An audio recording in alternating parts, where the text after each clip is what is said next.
The UN has warned that the Middle East is on the brink of imminent catastrophe amid fears of an all-out war as Israel and the Iran-backed group Hezbollah in Lebanon carry out large cross-border strikes. Hezbollah, a proscribed terrorist organisation, launched more than 100 rockets into Israel. Its response to the fatal explosions of pagers and walkie-talkies thought to have been carried out by Israel.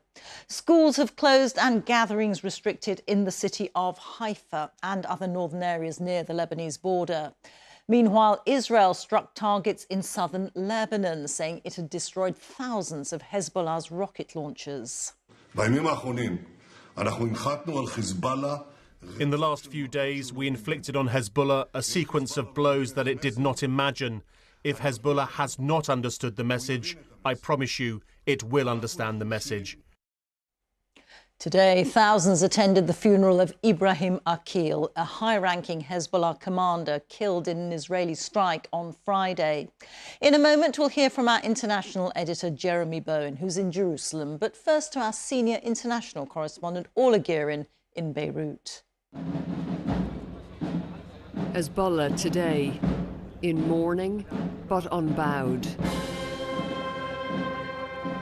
This was the funeral of a top military commander, Ibrahim Akil, killed on Friday in an Israeli airstrike.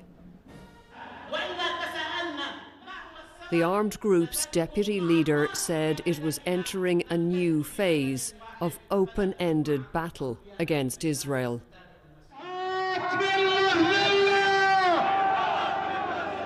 And there's resounding support for that in its stronghold in southern Beirut, where Hezbollah fighters, living and dead, are heroes. Many have lined the streets here to say goodbye to Ibrahim Akil. His killing is a major loss for Hezbollah at a time when the organisation is suffering blow after blow. There is anger here and grief, but there is also defiance. The message is Hezbollah is not broken and will fight on. And it's been doing that today, firing missiles deeper into Israel. Hezbollah says its targets are military, but this residential area in northern Israel was hit. This too was a residential area in Beirut until Friday's Israeli strike, which killed the Hezbollah commander and 15 of his men as they met below ground. A Lebanese government minister linked to Hezbollah says Israel is dragging the region to war.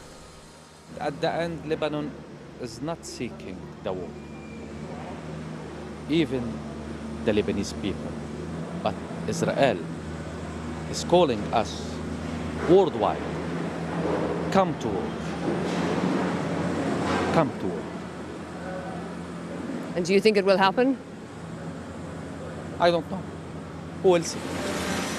Around 30 civilians were killed here too, including entire families. Some of their relatives still waiting at the scene today, hoping for remains to be found. Orla Guerin, BBC News, Beirut. Well, we can go to Jeremy Bowen now, who's in Jerusalem for us. And Jeremy, we've heard bleak warnings from the international community. How do you assess things tonight? Well, I think they're right to be worried. I think that both sides have in the past pulled back from the brink, and there's nothing to say that that won't happen again. But that, I'm afraid to say, is not how it looks tonight. The progress is in one direction towards that bigger war. The damage done to Hezbollah means I think they would struggle to take any effective offensive action. However, they are firing missiles deeper into Israel. As for the Israelis, I think they feel they have an advantage here, that maybe they can push forward. And they have said the time has come to push Hezbollah back from their northern border so that the 60,000 Israelis who've been forced to leave their homes in the course of the last year will be able to get back there.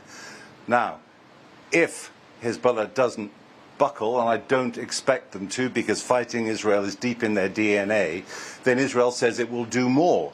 That might be some kind of ground operation involving sending tanks and troops into Lebanon. And that, I think, then goes into a very escalatory and dangerous situation. And that's what the Americans particularly are really worried about.